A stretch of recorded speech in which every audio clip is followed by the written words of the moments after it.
वर्षा की सहेली सोनिया की शादी तय हो गई थी। सोनिया लव मैरिज कर रही थी। वो अपनी लव मैरिज को लेकर बहुत ही उत्साहित थी। यार वर्षा, सचमुच मैं बहुत लकी हूँ जो मेरी लव मैरिज की विश पूरी हो रही है। मेरा प्यार 7 जन्मों के लिए मेरा होने जा रहा है। कितने लोग हैं जो लव मैरिज को तरसते हैं, उन्हें सच्चा प्यार नहीं मिल पाता, पर मुझे तो लगता है कि लव मैरिज सबसे बेस्ट होती है। उसमें 2 लोग एक दूसरे को जानते हैं, पहचानते हैं, साथ रहते हैं, एक दूसरे से सारी बातें शेयर करते हैं, फिर आसानी से हम किसी ऐसे इंसान के साथ जिंदगी गुजार सकते हैं जो काफी समय से हमारे साथ होता है, हमें जान चुका होता है। पर मेरा मन था कि तू भी लव मैरिज करे, पर अब तो तेरी लव मैरिज होने से रही, तुझे तो अरेंज मैरिज करनी पड़ेगी। तुम जानती हो सोनिया, सुमित ने मुझे धोखा दिया है। उसने विदेश जाकर वहीं एक लड़की से शादी कर ली है और वहीं सेटल हो गया है। इसी वजह से मेरा प्यार से मन उठ गया है। अब तो मम्मी पापा जहाँ कहेंगे मैं वहीं शादी कर लूंगी। हाँ, अब तो तुझे ना चाहते हुए भी अरेंज मैरिज ही करनी होगी। चल मैं चलती हूँ, मुझे शादी की बहुत सी तैयारी करनी है। वो मुझे साहिल के साथ मार्केट जाना है। सोनिया की लव मैरिज की खुशी उसके चेहरे पर झलक रही थी। वहीं वर्षा थोड़ी उदास थी क्योंकि वो भी लव मैरिज करना चाहती थी, पर जिस लड़के से वो प्यार करती थी उसने साथ नहीं निभाया। अब अरेंज मैरिज को लेकर वर्षा के मन में बहुत से सवाल थे। कुछ दिनों बाद सोनिया की शादी हो जाती है और इधर वर्षा का रिश्ता भी तय हो जाता है। अखिल बहुत ही अच्छा लड़का है, बहुत मेहनती भी है, कपड़े का पूरा शोरूम अकेले संभाल रखा है। हमारी वर्षा बड़ी किस्मत वाली है जो इतना अच्छा लड़का इसे मिला है। हाँ वो तो है। वैसे पंडित जी बोल रहे हैं 15 दिन बाद ही शादी का शुभ मुहूर्त है, उसके बाद 2 साल तक कोई मुहूर्त नहीं है। अब हमें बहुत जल्दी जल्दी शादी की तैयारी करनी होगी। 15 दिन बाद शादी का सुनकर वर्षा घबरा जाती है क्योंकि वो अखिल को अभी ठीक से मिली भी नहीं थी और न ही उसकी अखिल से ज्यादा बात हुई थी। अरे यार सॉरी, वो मैं तेरा फोन नहीं उठा पाई। अरे वो साहिल मेरे लिए ब्रेकफास्ट बना रहे थे, बोल रहे थे कि पहले वो खा लो उसके बाद किसी से बात करो। तुम तो जानती ही हो, अब पति प्यार से ब्रेकफास्ट बनाकर खिलाए तो किस बीवी का मन नहीं करेगा शौक से खाने का। वैसे क्या हुआ, तू मुझे फोन कर रही थी, सब ठीक तो है ना? सोनिया, मेरी शादी पक्की हो गई है।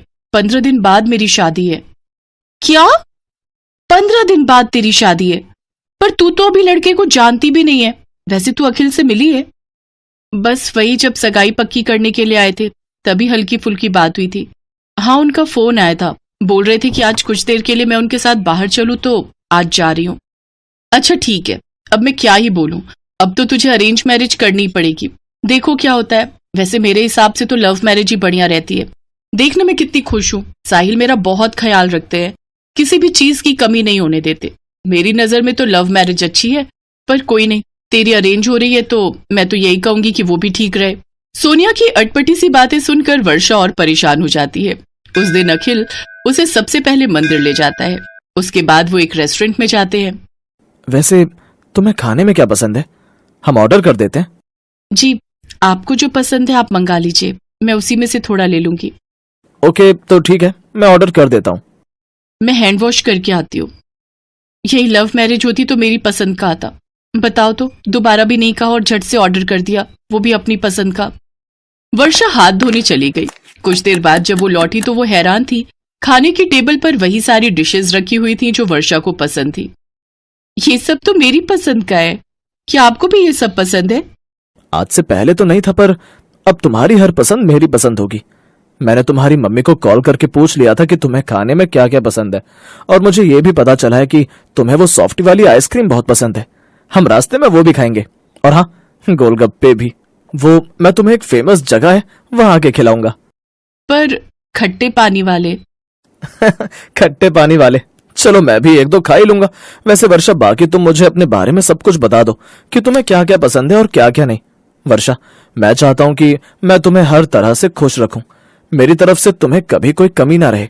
तुम तो मेरे लिए बेस्ट वाइफ बनने जा रही हो, मैं तुम्हारे लिए बेस्ट हस्बैंड बनना चाहता हूँ। वर्षा ने सपने में भी नहीं सोचा था कि अखिल उसे इतना प्यार करेगा। उसके मन की सारी टेंशन दूर हो गई। उस दिन वर्षा ने अखिल के साथ बहुत एंजॉय किया।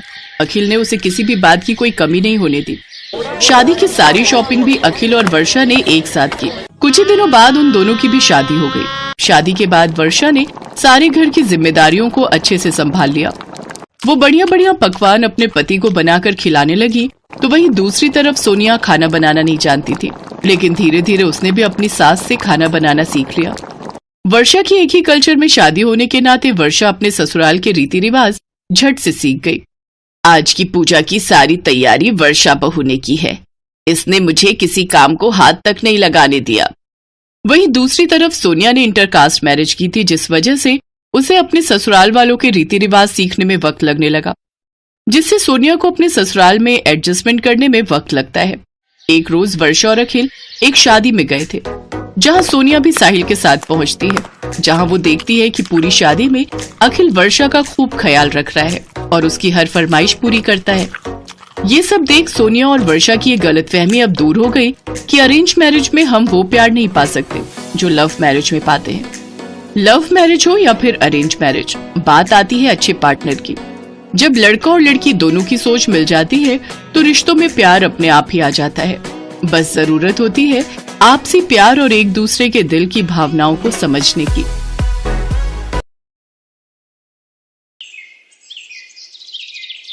कविता, कविता, आजा। अरे काजल, तुम? हाँ आजा, मैं कॉलेज ही जा रही हूँ, चल आजा साथ चलते हैं। काजल के बार बार कहने पर कविता उसकी कार में बैठ गई। उस महंगी कार को काजल का ड्राइवर चला रहा था और पीछे काजल और कविता बैठी थी। अरे वाह यार काजल, तेरी गाड़ी तो बहुत शानदार है। हाँ मेरे पापा की है, वो आज फैक्ट्री नहीं गए तो उन्होंने ड्राइवर भैया से कहा कि मुझे कॉलेज छोड़ाए। सही है यार, मैं तो इतनी महंगी कार में पहली बार बैठी हूँ। अरे अब तो बैठते ही रहेंगे, अब तुम मेरी दोस्त बनोगी। काजल और कविता एक ही कॉलेज में पढ़ते थे। अभी 4-5 दिन पहले ही उन्होंने एडमिशन लिया था। धीरे धीरे काजल और कविता बहुत अच्छी सहेलियां बन गई। वैसे काजल बहुत ही अमीर घर से थी। उसके पापा राजीव सिंह कई फैक्ट्रियों के मालिक थे, जबकि कविता बहुत ही साधारण घर से थी। उसके पिता एक छोटे किसान थे, मगर फिर भी उन्होंने पाई पाई जोड़कर कविता का एडमिशन शहर के सबसे अच्छे कॉलेज में कराया था। काजल की अच्छी बात यह थी कि उसे अपनी अमीरी पर घमंड बिल्कुल नहीं था। फिर एक दिन, कविता जरा सुनना। हाँ क्या हुआ, बता। देखना ये घड़ी कैसी लग रही है। अरे वाह, ये तो बहुत प्यारी है। ये मैंने तेरे लिए ली है, जरा पहनकर दिखा। नहीं यार, मैं कैसे इतनी महंगी घड़ी। चुप कर और चुपचाप पहन ले और ज्यादा मत सोच। जब तेरा मन करे तो मुझे भी दे देना कुछ। पर मेरे पास तुझे देने के लिए कुछ भी नहीं है। चल बहानेबाज, अभी मत दे पर कभी तो दे देना। अच्छा ठीक है। गुजरते वक्त के साथ दोनों की दोस्ती और गहरी होती गई। दोनों का ज्यादातर वक्त एक दूसरे के साथ ही बीतता था। और फिर एक दिन, कविता ये लड़का कौन है यार? इससे पहले तो कभी नहीं देखा इसे। कौन? वो हैंडसम? सच में बड़ा कूल दिखता है यार। उनका नाम आकाश है और वो हमारे सीनियर है पगली। तो क्या हुआ? ओए जरा कंट्रोल में। मैंने सुना है कि बड़ा ब्रह्मचारी टाइप लड़का है। कॉलेज की सारी लड़कियां उस पर फिदा हैं, पर वो किसी को घास नहीं डालता। अच्छा तो तू देख, अब इसकी तपस्या तो काजल नाम की ये अप्सरा ही भंग करेगी। हट बेशर्म कहीं की। आकाश पर काजल का दिल आ गया था। शुरू में उन दोनों में हाय हलो हुई और फिर धीरे धीरे उनमें प्यार भी हो गया। काजल को उसका प्यार मिला तो कविता बहुत खुश हुई। लेकिन फिर एक दिन, काजल, फाइनल रिजल्ट आते ही मैं यूएस चला जाऊंगा। यूएस? पर क्यों? वहां मेरी प्लेसमेंट हो गई है और जिस कंपनी ने मुझे हायर किया है वो चाहती है कि मैं पहले यूएस में उनके हेडक्वार्टर में 1 साल काम करूं और सीखूं, और फिर वो मुझे इंडिया वापस भेजेंगे। पर मैं 1 साल कैसे रहूंगी तुम्हारे बिना? कहते हैं सब्र का फल मीठा होता है पगली। अरे तू कब आई? जब तुम दोनों आशिकी फरमा रहे थे। सुन, जाने दे आकाश को। वो वहां नहीं जाएंगे तो जॉब कैसे लेंगे? क्यों, मैंने सही कहा ना? बिल्कुल सही। काजल बस 1 साल दे दे मुझे, फिर मैं तुम्हारे पापा से तुम्हारा हाथ मांगने आऊंगा। ठीक 1 महीने बाद आकाश काजल से विदा लेकर विदेश चला गया। काजल उसे याद करती और हसीन सपने बुनती, लेकिन होनी को तो कुछ और ही मंजूर था। अचानक काजल ने कॉलेज आना बंद कर दिया। उसका फोन भी बंद आ रहा था। कविता को उसकी चिंता होने लगी तो एक दिन वो काजल के घर ही पहुंच गई। वहां उसका सामना काजल के पिता राजीव सिंह से हुआ। कौन हो तुम और क्या चाहिए? जी मैं वो काजल की दोस्त हूँ। उसे कुछ नोट्स देने आई थी। नोट्स? उनकी कोई जरूरत नहीं है, अब हो गई काजल की पढ़ाई। पर अभी कैसे? अभी तो लास्ट सेमेस्टर बाकी है ना अंकल। कह दिया ना तो कह दिया, चली जाओ यहां से और दोबारा कभी मत आना। कविता को कुछ समझ नहीं आ रहा था। वो उदास होकर वहां से जाने लगी, लेकिन घर के बाहर निकलते ही उसकी तरफ एक कागज की बॉल गिरी। कविता ने उस कागज को खोलकर देखा तो लिखावट काजल की थी। मुझे बचा ली कविता, प्लीज। कविता को समझ आ गया था कि कुछ तो गड़बड़ जरूर है, लेकिन उस वक्त वो चुपचाप वहां से चली गई। फिर अगले दिन एक औरत घूंघट ओढ़े और हाथ में झाड़ू लिए काजल के घर में दाखिल हुई। किसी ने उसे अंदर आने से नहीं रोका। असल में घूंघट के अंदर कविता थी, जो काजल के घर में काम करने वाली बाई बनकर आई थी। घर में आते ही उसने काजल को ढूंढना शुरू कर दिया और जैसे तैसे वो काजल के कमरे तक पहुंची गई। लेकिन कमरे का नजारा देखकर कविता हैरान रह गई। काजल का मुंह और हाथ पैर बंधे हुए थे। काजल, ये सब क्या है? किसने किया ये? कविता तू आ गई, भगवान का शुक्र है। कविता, मेरे पापा ने मेरा सौदा कर दिया है। तू तो जानती है ना कि मैं और आकाश एक दूसरे से कितना प्यार करते, पर मेरे पापा अपने बिजनेस पार्टनर से मेरी शादी कराना चाहते हैं। वो 55 साल का बुढ़ा है। उसने अपनी पहली पत्नी को मार दिया था और वो मुझे भी मार देगा। हैं? पर तेरे पापा वो ऐसा कैसे कर सकते हैं तेरे साथ? उन्होंने उस बुढ़े से बहुत बड़ा लोन लिया था जिसे वो चुका नहीं पाए, और पैसों के बदले अब वो मुझे सौंपने वाले उस बुढ़े को। इतना कहकर काजल फूट फूट कर रोने लगी, लेकिन कविता तैयार थी अपनी सहेली को इस मुसीबत से निकालने के लिए। उसने तुरंत दिमाग दौड़ाया और अपनी साड़ी उतारकर काजल को पहना दी और खुद काजल के कपड़े पहनकर उसकी जगह बैठ गई। फिर कविता की जगह काजल आराम से घर से बाहर निकल गई। फिर कुछ देर के बाद, कौन है? अरे कमिश्नर साहब, आप यहाँ? क्या हुआ? क्या बात है? मुझे आपके घर की तलाशी लेनी है। पर तलाशी क्यों? क्योंकि मुझे खबर मिली है कि आपने यहाँ किसी लड़की को कैद करके रखा है।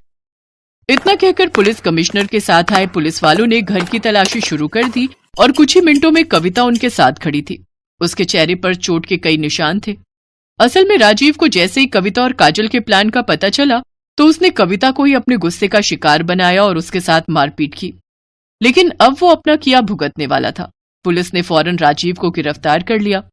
उधर आकाश को जैसे ही इन सब की खबर मिली तो वो भागा भागा यूएस से इंडिया आ गया और फिर कविता ने एक मंदिर में आकाश और काजल की शादी कराई। थैंक यू कविता, अगर तुम ना होती तो। अरे ऐसे कैसे नहीं होती मैं? मेरी सहेली को जब भी मेरी जरूरत होगी मैं हमेशा उसके साथ खड़ी रहूंगी। इतना कहकर कविता ने काजल को गले से लगा लिया और काजल बस यही सोच रही थी कि जो तोहफा कविता ने उसे दिया है क्या वो कभी उसकी बराबरी कर पाएगी।